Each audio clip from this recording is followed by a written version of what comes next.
Hey everybody, this is Jeremiah Craig, and 2019 has taken me to a bunch of different Western stores across the nation. And at each one of these, I tried on a few cowboy boots for this channel. And here are some of the ones that have stuck in my mind for good and bad reasons. Let's get into it.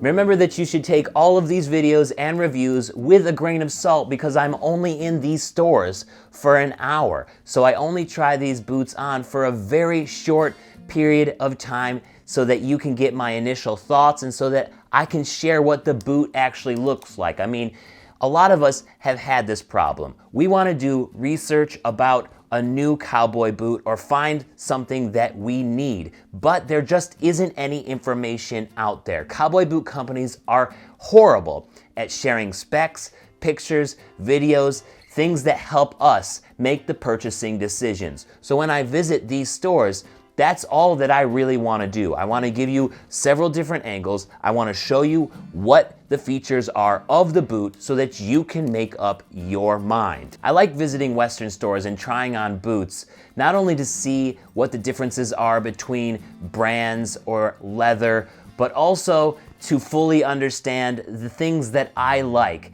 and what I would look for in a cowboy boot. There are several things that I've run into when trying on boots that I just wouldn't look for at all. And when it comes down to it, there's one boot that has come up time and time again in my mind. It is the Ariat Boomtown, and I tried this at Al's Bootery and Repair Shop in Billings, Montana. The boot just felt really fake to me. The leather was like a thin cardboard. It creased, it was stiff. The sole just didn't feel like it would hold up very well. And I'm not a super huge fan of the ATS insoles with the gel. The only thing that I did like about the Ariat Boomtown was the look. I mean, that medium round toe did look good. But I have constantly come back to the Ariat Boomtown as being my most disliked boot this year. Bouncing to the good thoughts, I recently visited Circle B and tried Chisholm for the first time, and wow, I absolutely loved those J911 boots. The calfskin was super soft. I loved the signature flare that they did between the vamp and the counter along the shaft, dipping to the heel. It just looked spectacular. The turquoise stitching in the shaft was beautiful, and they were super comfortable. This was one of my biggest surprises this year because I did not expect to run into a J. Chisholm boot anywhere, and I did. Found this vintage one at Circle B, and it was like $150 or something ridiculous like that, and also US made. So the first two boots that I have in my mind right off the bat in this video were both around $150, but the J. Chisholm just surpassed that Ariat so far, it's not even funny. So that J. Chisholm boot has been on my mind since I have done that video. And I know it's been a recent one, but still, if I did it at the beginning of the year, it would still be on my mind for that reason. It is a beautiful and comfortable boot. Now, let's bounce back to a pair of boots that has stayed on my mind for another not so good reason, and that is the Ariat Relentless Ostrich boot. This was a very nice build. This is from Ariat's Mexican-made lines, and I liked this boot, but the ostrich leather was super stiff, much more so than I would have expected from ostrich. Ostrich is usually very thin and very supple feeling, but the ostrich on this Trevor Brazil Relentless cowboy boot from Ariat was just really, really thick, and plus, I thought it was a little bit overpriced for what it was. I mean, I think it came in at like around $500 or something like that, and there are other boots that you can get, other ostrich boots that are much cheaper, like around $350 or something.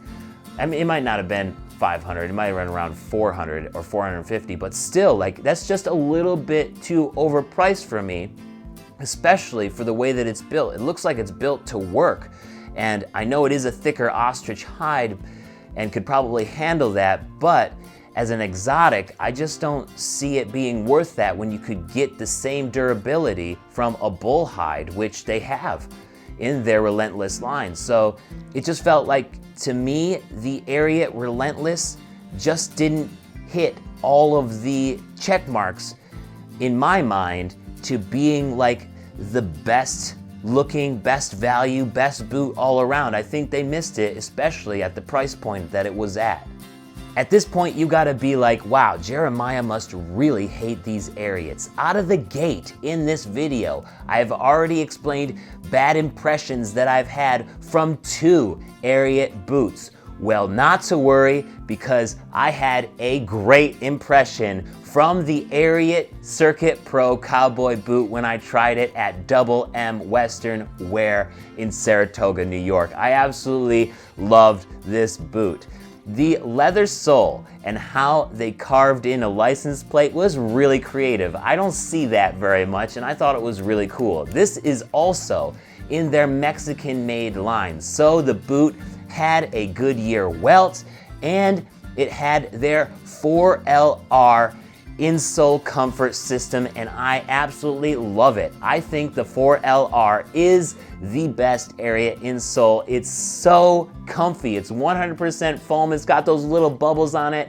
Ever since I took that boot off, I've just been dreaming about the 4LR insole, and I wish that Ariat just sold them as they are, because I would just have piles of them and I'd put them in all my boots. Well, maybe not all my boots, but the boots that have insoles, I would love to put 4LRs in instead, because that was such a comfortable insole. Great job, Ariat. Bouncing back to another boot that gave me a bad impression when I think back on it now was the Justin 1409 when I tried that at Redmond Western Wear in Washington State. This boot looks great, but it is so stiff. It is such a stiff boot, and it wasn't really comfortable when I put it on my foot initially. And that can be a common occurrence when you put a boot on. It might take a little bit of time to warm up to it, but I was not warming up to this boot at all. It is so stiff, and some of you guys have commented on that video that you have felt that it was stiff as well, and it does take a while to break in. At its price point, I still think that there are better options out there, like the J. Chisholm. I mean, that was probably a little bit cheaper than the Justin 1409, yet it is harder to find. So if you only have $150 to spend on a new cowboy boot, you can still get great quality. You just have to search a little bit harder. Let's go back to another boot that gave me such a good impression when I first tried it, and this was the Tony Lama shrunken shoulder cowboy boot that I tried at Let's Ride in Owatonna, Minnesota. I loved this boot. It was so traditional, and the shrunken shoulder looked great. It was just a little bit suede-y, a little bit chalky. I absolutely loved this boot. I should have grabbed it up too, because apparently Tony Lama has since discontinued it and it's a little bit hard to find now. But last I heard is that they still have it at Let's Ride in Owatonna, Minnesota, so you should totally visit that video again and go to their website or call them up, and maybe they have a pair for you. But that was such a great traditional cowboy boot that I tried at Let's Ride, and it has been on my mind since, for good reasons. Now we're gonna pick on Tony Lama because I tried another one of their boots at Double M Western Wear in upstate New York, and this was the Patron Bomber Brown boot. It was nice, but I just felt like it didn't live up to the Tony Lama standard that I became so familiar with and had such a good impression with that shrunken shoulder boot that I had tried at Let's Ride. So the Patron Bomber Brown boot was really nice. I loved the round toe, the shorter heel, and the taller shaft, but it just felt a little bit cheaply made. The insole was basically nothing. It was just a little bit of foam. I'm not a fan of what Tony Lama is trying to do with those lower line insoles that they have in some of those boots that they're making right now. It just felt like a half-ass effort. And sure, the Cowboy boot might last, but I feel like there are some things that they could do to make that boot either feel more traditional or more modern, but it kind of feels like they're just slacking off, like in the middle of both those worlds, and they really don't know which direction they want to focus on with that Patron bomber boot. So that one was sort of a weird experience for me. I liked it at first, but as I thought back on that impression that I had of it, it's like, it didn't feel like a Tony Lama though. I did not get a chance to try very many B-width boots this year. I tried mainly D and E width boots because so few manufacturers actually release B-width. But Double H came through with their Dylan boot when I was visiting Davis Trailer World, and I absolutely loved this boot. Double H Dylan comes in B-width and it is built like a tank. Wow. So I'm a huge fan of the Double H Dylan boot. It gave me such a good impression, and I want to add one to my collection at some point because it has B-width. It has an outsole with tons of traction. It has like a double thick heel cap. It's super comfortable. The leather is great. This was a awesome boot and gave me such a good impression all around. Double H Dylan, you are still on my mind today. And bouncing back to a boot that gave me a bad impression was the Frye harness boot that I tried at Helen's Leather in Boston, Massachusetts.